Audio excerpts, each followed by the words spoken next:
Hello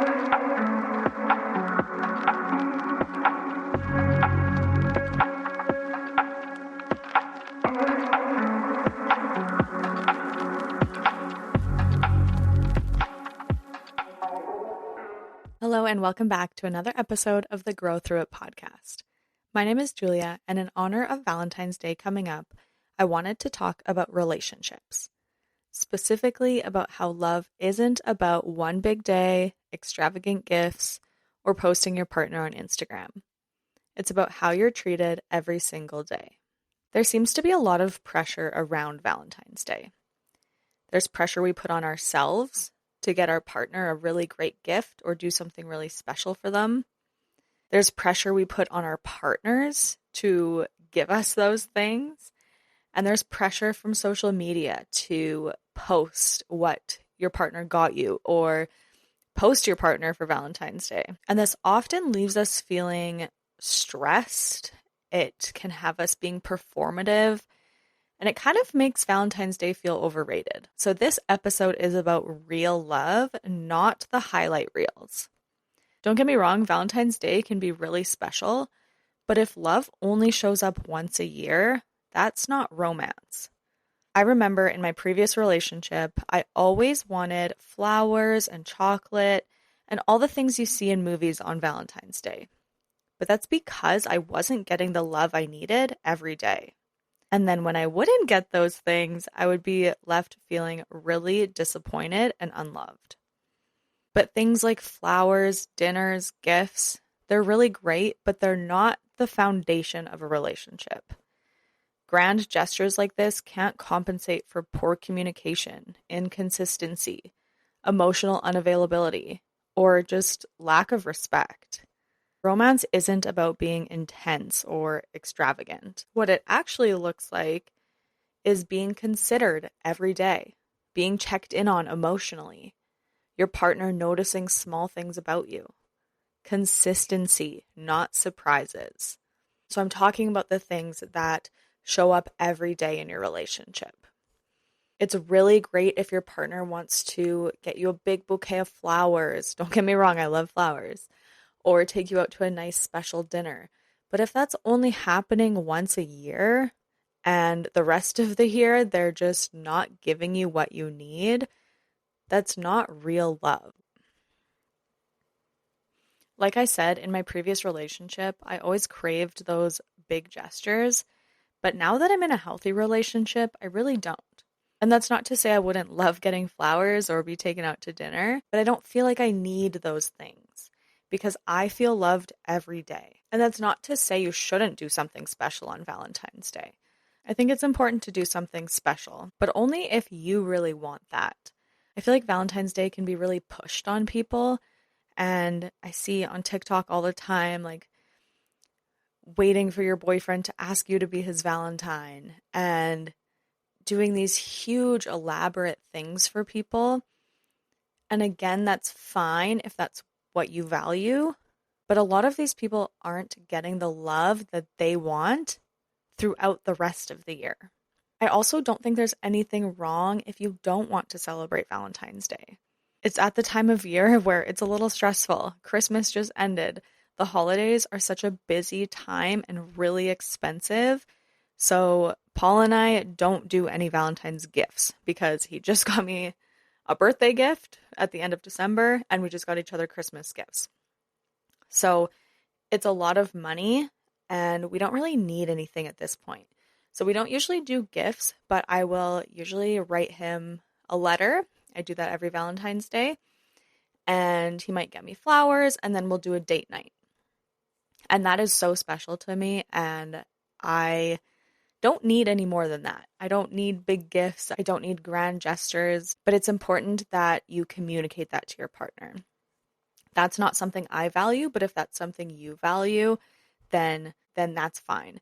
But you have to talk to your partner about what your expectations are for Valentine's Day, or you're just going to be left feeling disappointed. I want to talk about the little things that actually make a relationship healthy. And these are everyday things. So number one is supporting your goals. Your partner should always support you. That is one of my favorite things about Paul, is how supportive he is of what I want to do and what I love. He's always encouraging me to go after my goals, and he's there by my side. He talks about how proud he is of me, of doing this podcast, of exercising, getting up early to go to the gym. I'm starting 75 hard, and he wants to go do my walks with me. Your partner should always support your goals. Number 2 is knowing your love language. I think this one is really important, and I do think people have multiple love languages. For me, I think my top 2 are words of affirmation and physical touch. And Paul has learned this throughout the years, so he knows what is going to make me feel loved and safe. So that might mean reassurance if I'm feeling low, or it might be him telling me that he's proud of me or telling me that I'm beautiful, or just little things like that that he says every day. Physical touch, I love getting hugs, I love holding hands, and those things are what makes me feel loved. So it's really important that you know your partner's love language and try to show them love in that way. It might not be super natural for you because we tend to show love in the way that we like to receive it, but you have to learn how to love your partner the way they need. So one of Paul's love languages is acts of service. So he really likes when I do things for him that make his life easier. So after knowing that, I started to wash his coffee cup in the morning. I started to ask him if he needs anything from the grocery store if I'm going in the middle of the week. So if you don't know your partner's love language, I highly encourage you talk about it and figure it out together. Number 3 is communication. Communication is the most important thing in a relationship. If you're not communicating effectively, you are both going to feel discouraged and just feel like you're not being listened to. So I did a whole episode on healthy communication, so make sure to listen to that if you want to dive deeper. But communication is so important, and doing it in a safe and healthy way. No yelling, no belittling. It's just about staying calm and present in your conversation. Number 4 is follow through on promises. This is so important to me. Paul always follows through on what he says. He will purposely not say yes to something if he doesn't know 100% if he can commit to that. He usually just says, like, I'll get back to you or I'll think about it. And I think that is so important, because if he's just constantly saying yes, but then having to go back on it because something came up, it's not going to lead to a lot of trust in our relationship. And obviously those things happen sometimes, but I've been there where your partner says they're going to do something and they never do, and it's very defeating and exhausting. So following through on your promises is so important in building trust in your relationship. Number 5 is feeling safe to be yourself fully. This one is really, really important to me because I have never felt safe enough to be my true authentic self with anybody other than Paul. And it's just such a freeing feeling to be myself and do like weird, quirky things and not be judged for it. And also just to be loved for being yourself is such a great feeling, because you're not putting on an act, you're not trying to be someone else, you're just being who you are, and your partner should love you for that. Number 6 is not keeping score, putting in mutual effort. So you're not saying, oh, well, I always do this for you. You never do this for me. How many times have I done this for you? That is not beneficial in any regard. You should have mutual effort. And if you are constantly doing something for them and they're not reciprocating it, you need to communicate that to them in a healthy way, because that's not something you should put up with. There should be mutual effort. But it's not about keeping score. It's not always going to be balanced. Sometimes you're going to give your 80%, they only have 20% to give, and then it might switch. So it's not always going to be balanced, but there should be mutual effort for the most part. And then lastly, respecting your boundaries. This is really huge too. If your partner isn't respecting your boundaries, they don't respect you, and that's not true love. So If you've communicated something to your partner that you really don't like them doing, or that you really want them to start doing and they're not following through with it, then that is a bigger conversation. Respecting your boundaries is so important for a healthy relationship. So, in regards to Valentine's Day, love should be consistent, not seasonal. You shouldn't have to wait for a holiday to feel appreciated and loved. Healthy love is built in the ordinary moments, like when your partner kisses you goodbye in the morning, or says that you're beautiful, or grabs you a coffee when you're having a down day. It's all about those little moments. So I want you to know that Valentine's Day does not define your relationship. Love isn't loud or performative, and the right relationship will feel supportive. So I want you to ask yourself, what are small things that make you feel loved? Is your partner doing that for you? If not, have you communicated that to your partner? And also, are you valuing big gestures over consistency? So if your partner goes all out for Valentine's Day but doesn't do anything else the rest of the year, is that really what you want? And by the way, if you are not in a relationship, all of these things can apply for self-love too. How are you treating yourself? What are you doing for yourself?